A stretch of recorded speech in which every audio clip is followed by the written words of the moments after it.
Bom, para mim, a ciência é um conjunto de métodos e procedimentos que permitem que a gente conheça como a natureza funciona. Esse é o objetivo primeiro dela, né? Não é descrever por que a natureza é de tal jeito ou de outro, mas como as coisas funcionam. Bom, a minha área de atuação é astronomia, mais especificamente foi sempre astrofísica. Astrofísica é um ramo da física, portanto, basicamente, o astrofísico tem que ter uma formação boa em física, né? E é claro que matemática também, né? Porque a física sem matemática não leva a nada, né? E ter um conhecimento bom não só de uma área específica, que é a astrofísica, mas das áreas todas da física, porque ela trabalha com várias disciplinas, digamos assim, né? Ligadas à física. Então, você tem que ter uma formação ampla e, ao mesmo tempo, tem que ter uma formação sólida. Não há muita diferença entre a especificidade no Brasil e dos outros lugares. Quer dizer, o sujeito, basicamente, a pessoa que se interessa em ser astrônomo ou astrofísico, né? A diferença é muito sutil entre astrônomo e astrofísico. Em geral, o pessoal costuma chamar de astrônomo aquele que trabalha no telescópio, que faz observação. E o astrofísico é aquele que interpreta e analisa os dados obtidos. Mas o astrônomo também interpreta, analisa os dados, e o astrofísico também vai para o telescópio observar. De modo que, hoje em dia, são palavras quase que sinônimas, né? Mas, basicamente, ele tem que, primeiro, gostar muito de estudar, porque é uma área, a ciência, em geral, exige um estudo, né, contínuo e a longo prazo. Ele tem que estar interessado em várias outras áreas, por exemplo, ele tem que se interessar um pouco em computação. Hoje em dia não se faz nada sem computador. Ele tem que saber, sobretudo, né, como dosar a sua vida para que ele possa ter um aproveitamento bom no seu estudo e mais tarde no seu trabalho. Porque o trabalho do astrônomo tem uma diferença, aliás, são duas diferenças com relação a de um outro cientista. Primeiro, é que ele trabalha, a maior parte dos astrônomos trabalha de noite. Existem astrônomos que fazem observações durante o dia, mas a maior parte dos astrônomos costuma trabalhar à noite. Então, ele tem que também estar acostumado a ficar acordado durante várias horas, né?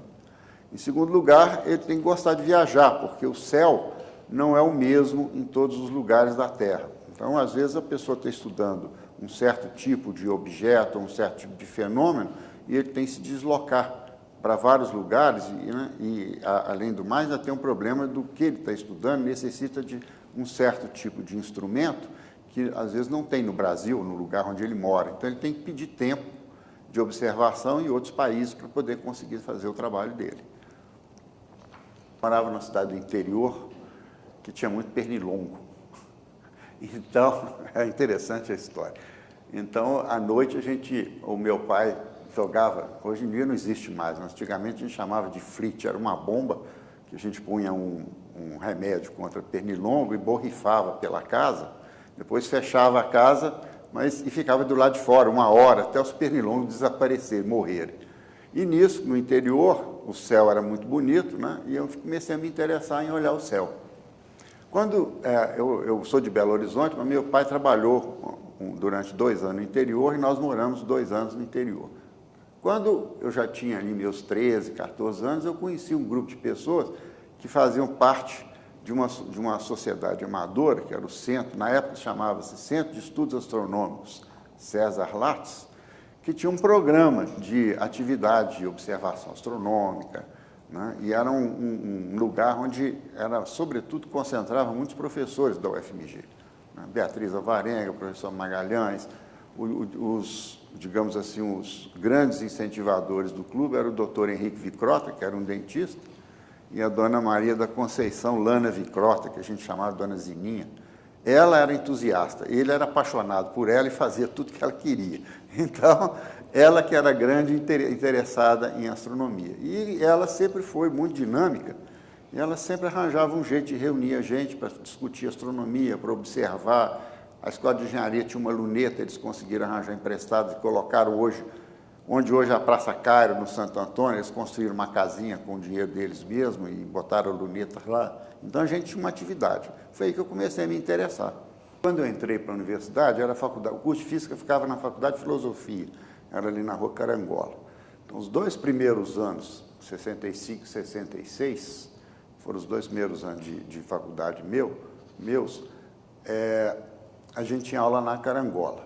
Aí, nesse período, eu tenho impressão, não tenho certeza, mas nesse período estava começando a reforma universitária, que criou institutos, acabou com uma série de coisas na universidade. E em 67, foi o primeiro ano que nós, então, o curso de Física, acho que foi o primeiro curso da universidade que veio para Pampulha, veio aqui para o campus atual. Né? A gente tinha aula ali no colégio, onde é hoje o colégio técnico. Naquela época tinha o colégio técnico, não estava ainda funcionando, ainda não tinha sido inaugurado, mas estava todo pronto para funcionar. E a gente usava o colégio técnico, com as salas de aula do colégio técnico, para ter aula. Então, os 2 primeiros anos foram anos de faculdade, que a gente tinha contato com o pessoal da biologia, da psicologia, da química, né, e da literatura, da filosofia, porque eram os cursos todos ali na Faculdade de Filosofia. De repente, com a mudança da universidade, nós viemos aqui, ficamos isolados aqui por 1 ou 2 anos aqui no campus, até virem outros cursos, né? Depois disso, nós passamos a ter aula no IPR, onde é hoje, naquele tempo chamava-se Instituto de Pesquisas Radioativas, hoje é CENEM, né? Construíram uma ala no antigo IPR, que hoje é a parte da frente do prédio, e que essa ala foi, então, a ala do curso de Física do ISEX, né? Depois que o ISEX foi pronto, é que nós passamos a usar o pavilhão de aulas, que era o único prédio que tinha do ISEX, né, para dar aula, né? Eu, como aluno, eu nunca tive aula no pavilhão de aula. Eu sempre tive aula ou no colégio técnico, aqui no campus, ou então no antigo IPR. Olha, nessa área, a grande maioria dos professores a gente tinha formação, tinha o professor Ramayana Gazinelli, que tinha um PhD em Física, tinha um professor, Emílio Paes, que tinha um mestrado em Física nos Estados Unidos, e a grande maioria do pessoal, tinha o professor Márcio Quintão, que tinha se formado, foi um dos primeiros alunos a se formarem na UFMG, inclusive acho que ele foi até fundador do curso de Física, e o professor Anwar Abras, né, que tinha uma experiência já de Física, né, e o resto era o pessoal da Escola de Engenharia, turma ligada muito à parte de engenharia nuclear. Então, havia uma série grande de professores, Jair Melo, Ângelo Lobo, João Bosco Siqueira, o professor Manuel, que depois foi diretor do ISEX. Nessa época ele estava em São Paulo fazendo doutorado, mas logo depois ele chegou, o Geraldo Matias Ribeiro, que fez um doutorado de Física em São Paulo. Então, nessa época do IPR, que foi em 68, 69, foi quando começou a chegar a turma que estava se formando no exterior, exceto o professor Ramayana, que já era mais antigo, né? E aí o que foi consolidada a estrutura, né, de professores físicos, né, ou que trabalhavam só em física, né? Eu entrei como professor em 1970. Eu fiz o concurso no dia 16 de março, não esqueça essa data, de 1970. Né? Eu formei em 69, e em março, a minha turma foi a primeira turma, eu não posso dizer que da universidade, mas certamente do ISEX, que entrou com dedicação exclusiva. Né? Foi a primeira turma que foi contratada pela universidade em dedicação exclusiva. Tinha acabado de ser instalado o regime de dedicação exclusiva na UFMG. Né? Certamente os químicos também tinham, mas o nosso grupo, né, que entrou no ano de 70, foi o primeiro grupo de professores que entrou sob o regime de dedicação exclusiva. Eu acho que a dedicação exclusiva é fundamental para quem faz pesquisa na universidade. Mas aí precisa ter um certo cuidado. Eu sou muito contra a ideia de que engenheiros, advogados e médicos tenham dedicação exclusiva.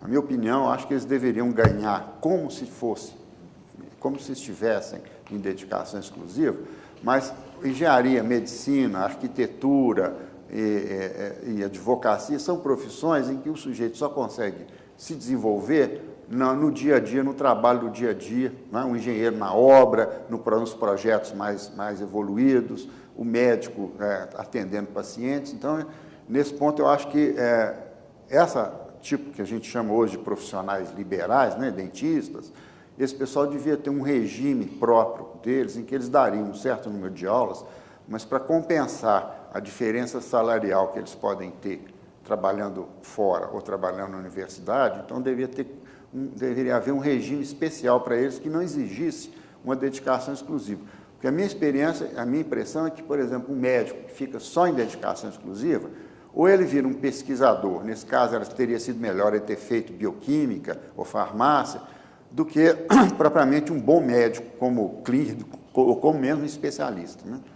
Então, agora, para mim, que era físico, e talvez para os químicos que estavam na universidade com o objetivo de fazer pesquisa, para os biólogos, isso foi fundamental. Esse foi o grande passo que a universidade teve para formar uma equipe de pessoas competentes, né, na área de conhecimento que ela abrangia, né, e que ela abrange até hoje na época, né. Sem isso, eu acho que a universidade não teria evoluído. Só que eu acho que o regime teria que ser repensado em função para esses profissionais liberais. Porque eu acho que de uma certa maneira, os profissionais liberais que ficam muito presos à universidade, eles acabam se acomodando dentro da área deles ou desviando para outras áreas. Então, há uma certa perda naquela área, né? Quando eu entrei no departamento, o departamento de física nunca teve uma disciplina, um conjunto rígido para professores. Quer dizer, sempre houve não digo escala, mas uma renovação periódica dos professores de várias disciplinas. Então, você ficava, às vezes, 2, 3 semestres dando aula numa dada disciplina, depois era movido para outra, que eu acho que isso era muito interessante, porque obrigava a gente a ficar atualizado, né? A tendência, quando a gente dá aula sempre do mesmo assunto, é de repetir, ficar repetitivo, porque é muito mais fácil a gente já dar uma aula já preparada, que a gente já sabe até as perguntas do que os alunos vão colocar, né, do que propriamente a gente ter um desafio novo, né? Então, o departamento de física nunca teve essa coisa de isolar o professor numa determinada disciplina. Eu dei aula de praticamente de tudo no departamento, né? E tinha a parte que era, quando eu entrei para a universidade como professor, já havia o trabalho do observatório, né, sendo desenvolvido, não como instalação, mas de preparação, né? Então, eu participei bastante dessa fase, né, de preparação. Fui para o Observatório de Paris para fazer um doutorado com uma bolsa do CNPq, né, e o meu salário aqui da universidade. Então, a bolsa do CNPq completava o meu salário da universidade. E eu fui para lá e, para mim, foi uma grande oportunidade, por uma razão muito simples. Até 1965, 66, não havia astrofísica no Brasil. Até mais tarde, até os anos 70, praticamente, não havia astrofísica no Brasil. O que havia de astronomia era o Observatório Nacional, que tinha um grupo que fazia o que a gente chama de astronomia, que era medir posição de astros, e o Observatório de São Paulo, que tinha também um grupo de astrometria e um grupo de mecânica celeste. Não havia astrofísica no Brasil. Então, foi o professor Muniz Barreto, que era diretor do Observatório Nacional na época, e o professor Abrão de Moraes, que era o diretor do Instituto Astronômico e Geofísico da USP, chamava-se assim na época, hoje tem outro nome, né?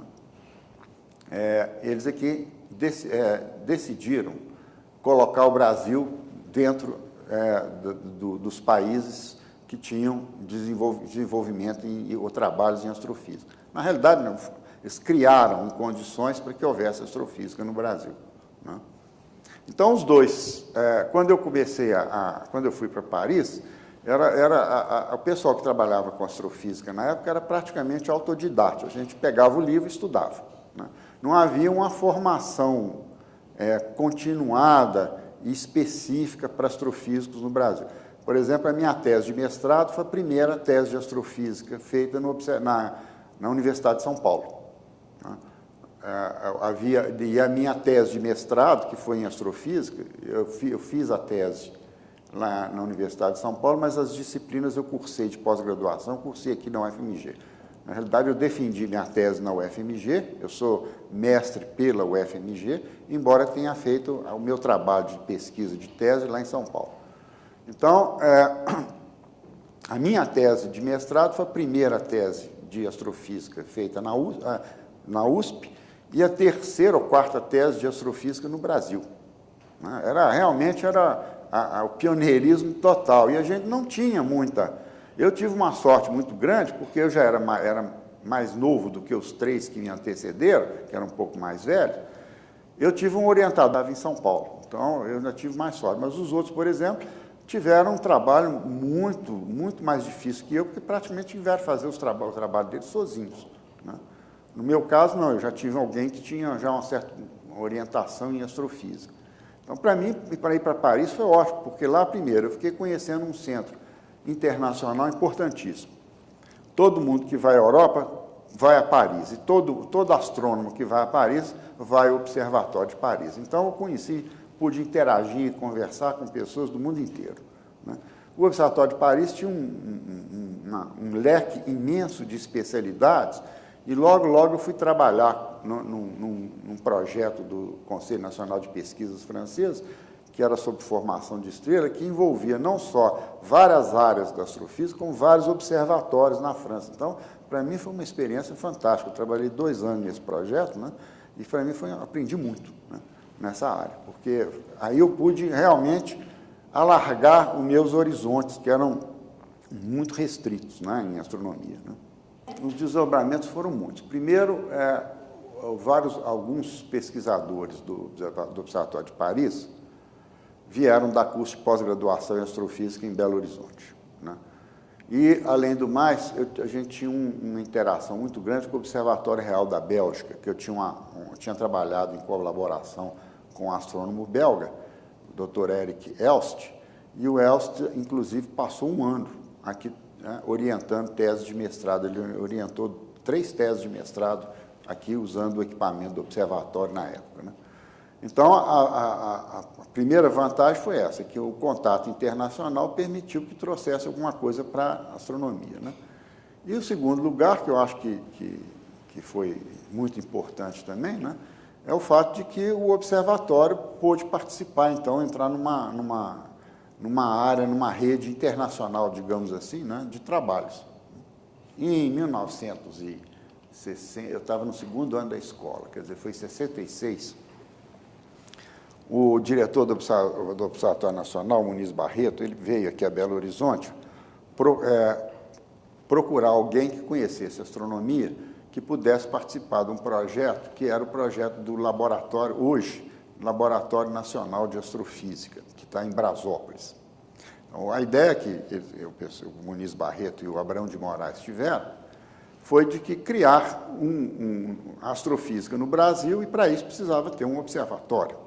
Então, o primeiro passo seria criar um observatório astrofísico brasileiro, não só que não pertencesse à USP, ao Rio, ou algum outro lugar, mas que fosse uma instituição brasileira, porque o investimento é grande, né? Então, o observatório deveria servir aos vários grupos que estavam de astronomia e de astrofísica que estavam se formando no Brasil, né? Mas eles precisavam de gente, então eles vieram a Minas Gerais, porque naquela época, ainda é hoje, mas naquela época era mais ainda restritivo, era preciso que os observatórios ficassem no alto de montanha. Por uma razão muito simples: quanto mais alto a gente está acima, quanto maior a distância do nível do mar, mais radiação ultravioleta a gente recebe, mais informação que a gente tem. Então, basicamente, a ideia básica sempre foi colocar os observatórios em montanhas, porque, além disso, o clima era mais estável, a atmosfera era mais estável. E Minas Gerais é o único lugar do Brasil onde a gente tem montanhas relativamente altas.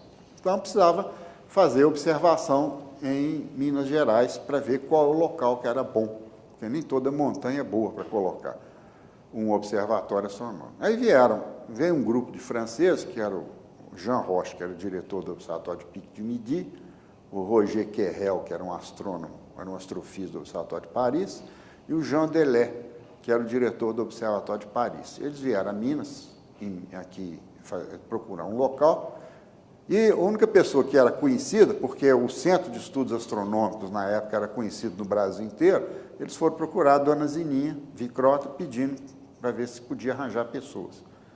Aí ela nos chamou, éramos um grupo, era um grupo na época eram todos estudantes de universidade.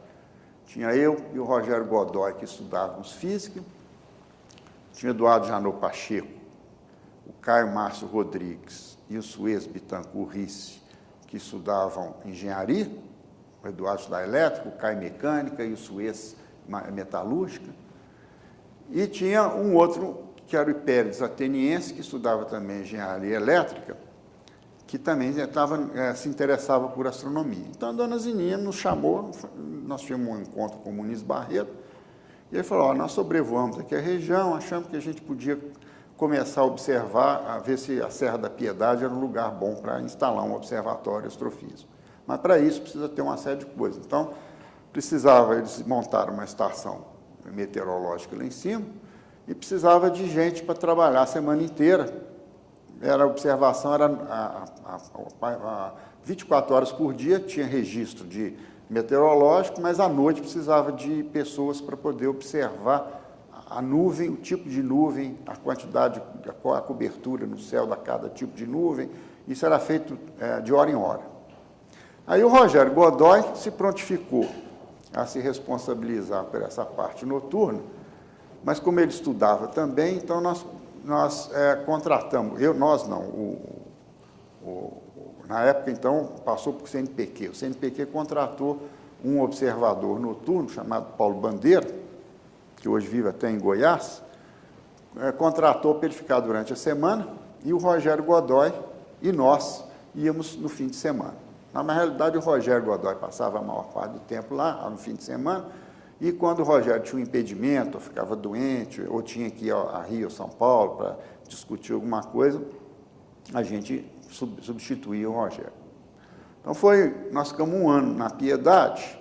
Desse ano, se não me engano, nós não conseguimos observar só durante 10 dias. Um dia, porque caiu uma pedra imensa na estrada e impediu a passagem, né? A gente não podia subir. Uns 2 ou 3 dias foi por falta de luz, e uns outros dias também porque a gente tinha um Jeep velho emprestado pelo DER, que sempre dava problema. Então, basicamente foi. E teve um ou 2 dias, caiu o raio lá em cima e destruiu toda a parte elétrica da estação, então nós ficamos sem observar. Mas em 360, não foram mais, foram 380 e poucos dias, a gente perder 10, foi uma coisa muito boa.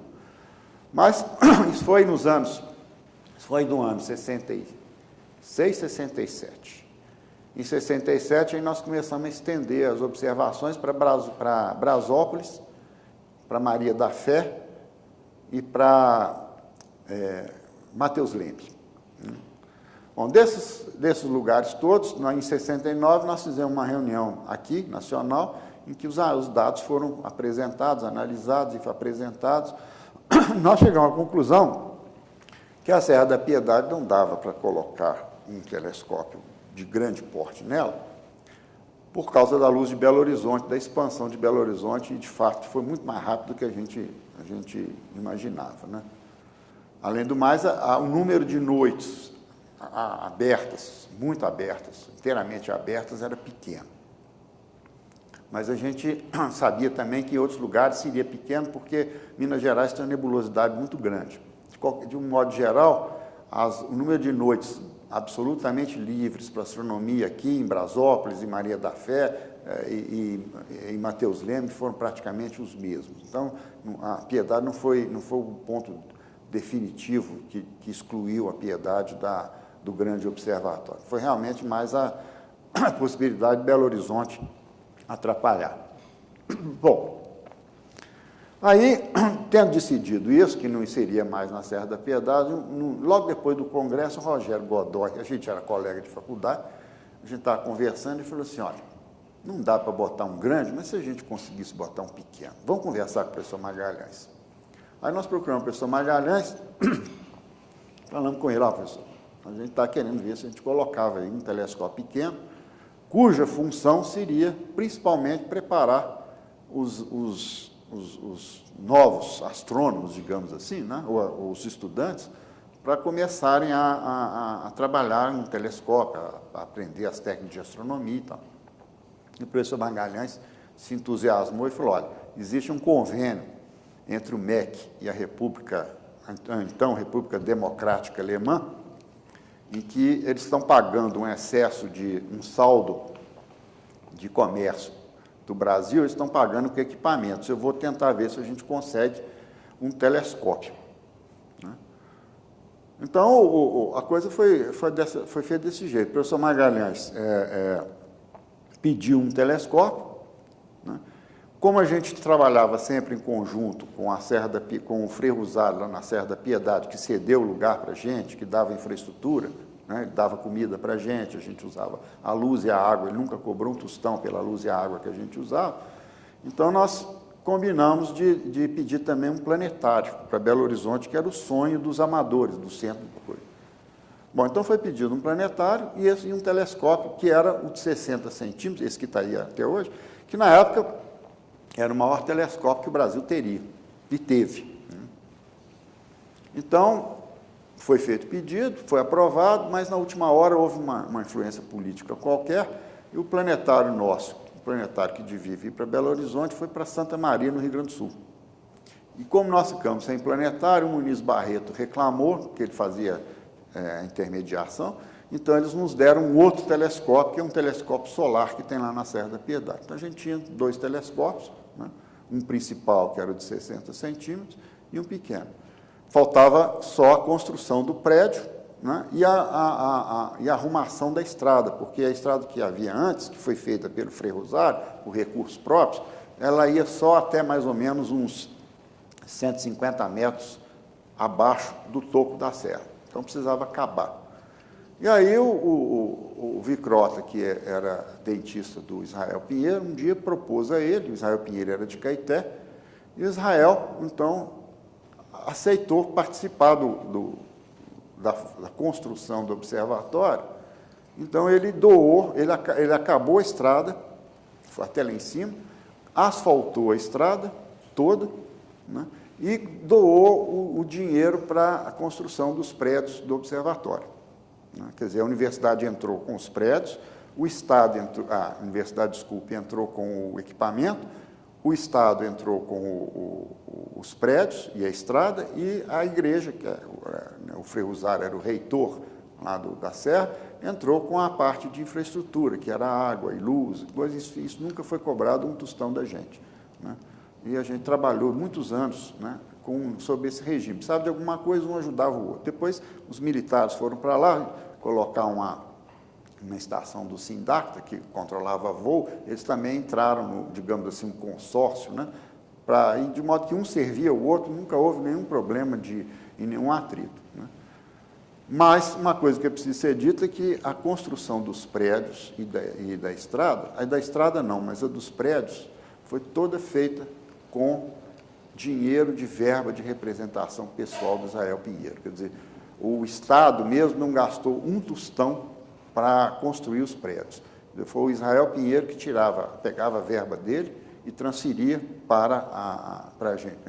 Tinha até caso que ia lá no palácio pegar o cheque para fazer os pagamentos, depois voltar e falar, governador, não tem fundo.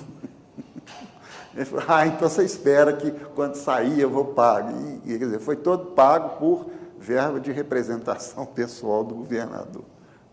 A colaboração também que foi dada para a igreja lá foi construir os alicerces da igreja nova, a grande igreja que tem lá na Serra.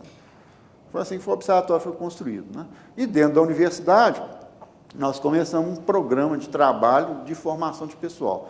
Então, o Muniz Barreto vinha de 15 em 15 dias dar um curso de astronomia aqui, né? Ele dava de 15 em 15, como eu já tinha uma certa formação na área, que eu autodidata, mas já coisa, então eu era o assistente, digamos, dele. Então, uma semana ele dava aula, outra semana eu dava aula. Eu ainda era aluno da faculdade, né? Eu estava no 3º, depois no 4º ano da escola. E aí, desses anos, aí começamos a ter um núcleo de pessoas para poder formar o observatório. Quando o observatório foi inaugurado, então, já pude começar os trabalhos, já tinha umas 5 ou 6 pessoas interessadas. Eram todos alunos de física. Todos eles eram alunos de física, porque, bom, o grupo original, que tinha os engenheiros, esse pessoal todo foi mexer com astronomia, mas foi fora de Belo Horizonte, porque na época eles estavam se formando e na época não havia nada em Belo Horizonte. Então eles foram para o ITA e foram para a USP. Né? Agora, quando o observatório foi inaugurado, aí os alunos do curso de física começaram a se interessar em ter cursos de astronomia, né? E fazer parte da astronomia. Foi aí que nós convidamos o Eric Elcio para ajudar, né, a dar curso. Veio o Daniel Pequignot, que era um astrônomo do Observatório de Paris, veio dar aula aqui também. Então, nós começamos a construir um esquema de pós-graduação, né, que mais tarde foi definitivamente implantado. Demorou muito, porque é muito difícil. O Piedade foi o precursor, digamos assim, de Brasópolis, né? A ideia era que o Observatório da Piedade servisse de treinamento pessoal para Brasópolis, né? A Piedade atrasou uns 2 anos, porque houve um problema com as AIS, inclusive os prédios ficaram lá prontos, né? Tudo pronto durante 2 anos sem serem utilizados, porque houve um atraso na entrega do equipamento. E depois que Brasópolis, o pessoal que trabalhou na Piedade também ajudou na escolha de sítio, as medidas em Brasópolis e Maria da Fé, que eles tiveram a participação em Brasópolis, e depois que Brasópolis foi instituído, Brasópolis hoje é um órgão do CNPq, sob a controle do Observatório Nacional, digamos assim, um controle administrativo, mas a decisão científica é feita por uma equipe de pessoas com representantes de cada instituição do Brasil onde há astronomia. Então, Minas Gerais tem um representante em Brasópolis que participa da gestão, participa da comissão que escolhe, que determina quanto tempo cada astrônomo tem para observar, né? Um outro ponto que eu acho que é interessante é que no início, quer dizer, nos primeiros anos de implantação da astrofísica no Brasil, praticamente 60% dos astrofísicos brasileiros vieram da UFMG. Então, tinha gente da UFMG em São Paulo, na USP, no ITA, no Observatório Nacional. Depois foi gente para um grupo de astronomia que tinha no São Paulo, de radioastronomia. Quer dizer, durante um certo tempo, né, e houve gente que foi trabalhar em geofísica no Rio, na Bahia. Né? Então, o Departamento de Física e o Observatório Astronômico, na realidade, o grupo, né, de astronomia que foi feito aqui, foi também um forte celeiro de pesquisadores, que são pesquisadores que estão aí funcionando, né, trabalhando.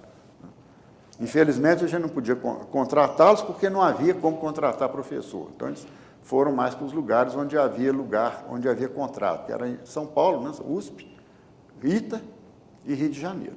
O trabalho todo era de implantar o observatório, tanto é que eu nunca assumi nenhum cargo de direção na universidade e nunca quis por causa disso, porque o observatório precisava de uma atenção contínua. É muito complicado, né? Você tem um lugar onde você tem um equipamento caro, vão estudantes, né, lá em cima, então você tem que ter um controle muito sério sobre quem vai, o que faz, né? Naquela época você já começava, não tinha essa preocupação que tem hoje com droga, mas a gente tinha muito cuidado, não podia levar bebida alcoólica, tinha que dar sempre umas incertas, sabe? Era extremamente... E são coisas pequenas, podem parecer pequenas, né? Mas que tomam um trabalho, exigem uma infraestrutura muito grande para você manter. Trabalhos de transporte de equipamento, de pessoas, ida e volta. Tinha um carro, o observatório tinha um carro, então esse carro ia 2 vezes por dia, de manhã para buscar o pessoal, de tarde para levar o outro, que ia passar a noite, porque a gente tinha aula. Então, como a gente tinha aula, a gente não podia, não havia maneira de você ficar um período longo no observatório. Você podia ficar no máximo um dia ou no fim de semana, dá para ficar, mas no período de aula normal, você tinha que subir num dia e voltar no outro. Eu, por exemplo, várias vezes passava a noite em claro lá trabalhando, até às 6 horas da manhã, saía de lá às 6 horas para 7h30 vir dar aula aqui. Né? Para depois, lá para meio-dia, é que eu ia para casa dormir. Né? Era complicado. Né? Bom, eu acho que dentro do programa de pós-graduação, o que houve na astronomia foi o seguinte: primeiro, houve uma abertura de mais uma área de trabalho possível, né, em física, porque, na realidade, a astrofísica é uma área da física, é um ramo da física.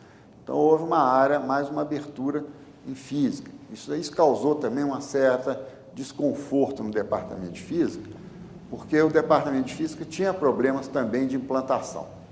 Então, havia um grupo forte no departamento que achava que o departamento não podia gastar esforços em outras áreas, porque o objetivo primeiro era a física do estado sólido e montar os laboratórios de física do estado sólido, trabalhar só em física do estado sólido.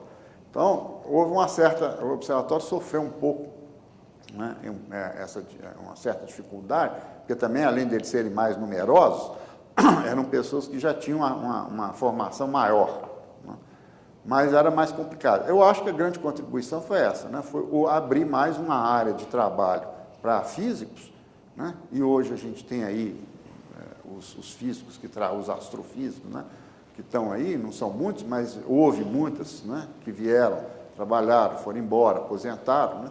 Então, acho que foi uma nova área de trabalho, nova área do conhecimento, que eu acho que foi útil porque estende o conhecimento dentro da universidade, né?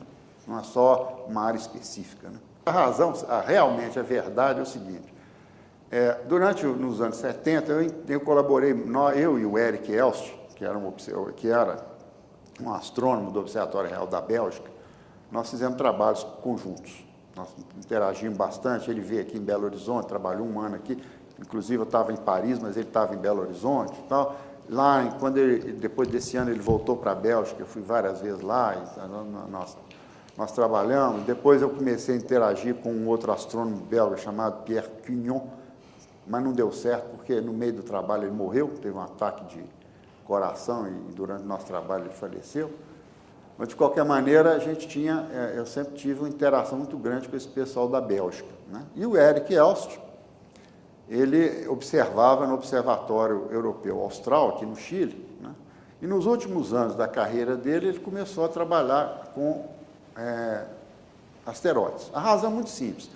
Asteroide é muito pequeno e é difícil de ser visto. Então, de uns anos, da década de 90 para cá, que começaram a ter detetores suficientemente sensíveis para a gente poder ver essas pequenas coisinhas. Então, uma das coisas que foram descobertas é que um monte de asteroides podia ser perigoso para a Terra, né? Existem famílias de asteroides que passam muito perto da Terra. Semana passada ou semana atrasada mesmo, teve um que passou aqui perto, né? Então, nessa época, houve um crescimento de interesse para a observação de asteroides, porque era muito importante a gente saber, foi descoberto que esses bichos aí podiam afetar a vida da gente aqui, né? Um asteroide cair na Terra pode destruir a vida aqui, né? Então, o Erik começou a trabalhar nessa área. E ele, como descobriu muitos asteroides, quem descobre tem direito de dar nome, um asteroide, dar nome a que ele quiser. Então, ele deu meu nome simplesmente por amizade, né? Foi somente isso que aconteceu. Quer dizer, na realidade, não tem assim, nenhuma importância científica minha nessa história, porque é uma amizade que ele fez, é um ato de amizade que ele fez, dar meu nome ao asteroide, só isso, né?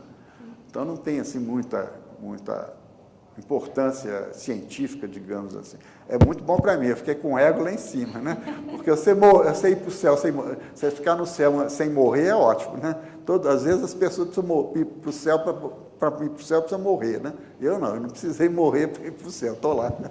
E já é uma grande coisa. Por outro lado, tem um defeito, né? Que quando você começa a dar nome a essas coisas, asteroide é um pedaço de pedra. Então, eu já estou velho, já estou petrificado, já virei até um asteroide, né? Ela foi fundamental para a astronomia em Minas e no Brasil, diria assim, porque a dona Zininha era uma professora da psicologia da UFMG. Ela é psicóloga. E ela trabalhou muitos anos com a dona Helena Tipoff, ela trabalhava com excepcionais, né? Mas ela tinha uma paixão pelo céu. E em 1947, teve um eclipse aqui, e ela era uma pessoa conhecida internacionalmente, veio uma equipe russa e uma equipe sueca para fazer observação do eclipse aqui em Minas Gerais. E ela foi, digamos assim, ela e o marido dela foram os guias da turma. Eles é que foram nos lugares, escolheram o lugar para observação com os astrônomos, para ajudar a infraestrutura, condução, transporte material. E quando os astrônomos foram embora, os russos deixaram um telescopinho e os suecos uma luneta, um refrator. E falaram com ela, funda uma sociedade amadora com isso, com esses instrumentos, né, tal, que a senhora gosta muito, tal, e ela fundou, essa se chamava Centro de Estudos Astronômicos César Lattes, porque na época o César Lattes era um cientista de primeira fama no Brasil, porque ele participou na descoberta do méson e tal, né? Então, para homenagear o César Lattes, ela chamou de Centro de Estudos Astronômicos César Lattes. E ela saía ela reuniu vários colegas da universidade, Beatriz Alvarenga, professor Magalhães Gomes, e vários, tem isso, Jair Mello, e tem uma série enorme de pessoas que ela saía com esse pessoal, ia para as escolas fazer palestras sobre astronomia. E contava sobre o planeta, sobre o universo e tal, né? E tudo de graça, né? Nunca cobrou um tostão para isso. E esse pessoal das escolas, muitos desses meninos, adolescentes, né, chegavam para ela e ela então chamava o pessoal para ir para o centro. E o centro foi, até hoje ele existe, né, com outro nome, mas ele até hoje existe e tem uma atividade astronômica de amador muito boa, né? E a dona Zeninha era a pessoa que foi a responsável por isso. Foi o contato entre o Muniz Barreto e Abrão de Moraes com a gente, com a universidade, né? Ela fez muito. O doutor Vicrota foi o sujeito que convenceu o governador a ajudar na construção do observatório, né? Então, quer dizer, eles tiveram um papel importantíssimo na astronomia mineira e brasileira, porque eles ajudaram muitas vezes, por exemplo, lá em Brasópolis, né, a arrumar a estrada do observatório, a procurar um ou outro para tentar adiantar as obras, né? Eles tiveram um trabalho muito bom, muito grande. E ela foi sempre muito entusiasmada com a astronomia, muito. A minha rotina é a seguinte, infelizmente eu fui obrigado a aposentar com 47 anos de idade na UFMG, porque eu comecei a dar aula na universidade muito cedo, e eu já tinha 29 anos de magistério. Eu tinha mais 2 anos de férias prêmio, né? Então, mas na época eu aposentei pelo seguinte, era a época do Collor, foi em 93, e a mudança da estrutura aí da aposentadoria é a seguinte, na época ou eu teria que trabalhar mais 17 anos e aposentar com a metade do meu salário, ou eu aposentaria naquela época, em 93, com 47 anos, com salário integral, né? E aí não fui só eu quem fez isso, não. A universidade houve uma debandada, e realmente quem não aposentou, né, foi muito prejudicado. Os que tinham tempo para aposentadoria e não aposentaram foram muito prejudicados, porque o governo não cumpriu a promessa de manter as garantias, os direitos adquiridos. Ele fez uma mudança constitucional e tirou os direitos, vários direitos. Até hoje está tendo briga aí com o aposentado, Tribunal de Contas e coisa por causa disso. Bom, então eu aposentei, agora, por acaso, né, na época que eu aposentei, pouco antes de eu aposentar, quer dizer, já tinha entrado com meus papéis, com o meu pedido de aposentadoria, mas o Ramayana, que era o chefe do departamento, pediu para eu ficar até o fim do ano, porque não tinha professor. E eu tinha entregue o meu pedido de aposentadoria em junho, né, e ele tinha me pedido para ficar até o fim do ano. Só que eu fui atropelado aqui na universidade, né, em julho. No início de julho eu fui atropelado. E aí eu fiquei 2 anos na cama. Não foi em casa, não. Fiquei 2 anos na cama. Eu tive uma série de complicações e fiquei 2 anos na cama. Então, em 95, que eu tive alta médica, eu não tinha nada para fazer, eu voltei a dar aula aqui, mas como professor voluntário. Então, eu dei aula aqui. Eu tive 1 ano como professor, como é que chama isso? Esse professor que você é pago para trabalhar por 1 ano, Substituto. Eu dei aula 1 ano como professor substituto e o resto eu dei aula como professor voluntário. Então, eu dei aula de 95 fui professor substituto. Eu dei aula de 96 a 2009 como professor voluntário no departamento. Eu vim aqui dar um curso de 1 semestre de astronomia, às vezes na graduação, às vezes na pós-graduação, dava um curso de um semestre aqui na astronomia. Né? Era essa, e participava, assim, de discussão com o pessoal, participei tinha um aluno meu de iniciação científica, que quando eu aposentei, ele depois fez mestrado, doutorado, fez até um doutorado na Dinamarca, né? E eu participava de discussão com ele, com o pessoal do departamento, dos astrônomos, né? Mas eu fui diminuindo, né? Hoje eu estou trabalhando, eu estou com 2 livros prontos, quase prontos, eu tenho um pronto e mais 2 quase prontos, e participo do grupo do professor Wagner Conrad, que foi esse meu aluno, né? Que foi meu aluno. O Wagner hoje é o coordenador do ensino à distância na área de física, né? Então, já tem uns 3 anos que a gente escreve livros de física, né, para esse curso à distância, né? Então, eu estou participando disso atualmente, né? E, de vez em quando, virei astrônomo amador. Quer dizer, quando eu tenho tempo, eu ajunto com meus ex-alunos, tem alguns ex-alunos aí, a gente junta e vai para um lugar escuro e faz umas observações, umas imagens, mas eu estou participando mais como amador. Porque o problema da aposentadoria é que você sai do circuito, né? Então, você não pode pedir um tempo de telescópio, porque você não tem ligação com nenhum grupo oficial, com coisa alguma. Você não pode pedir uma bolsa porque você é aposentado, você não pode pedir, né? Então você fica muito limitado, né, no seu trabalho. Você tem um trabalho como voluntário ou então uma coisa tipo amador, né? No meu caso foi muito bom porque a minha profissão era o meu hobby, né? Então até hoje eu mantenho as minhas coisas, leio, escrevo, observo, né? Eu tenho diminuído um pouco, mas está cada vez mais difícil achar o lugar para a gente poder ter um céu razoável, né? Então, fica muito longe, às vezes eu fico com preguiça de me deslocar. Mas é isso, eu tenho feito isso ultimamente.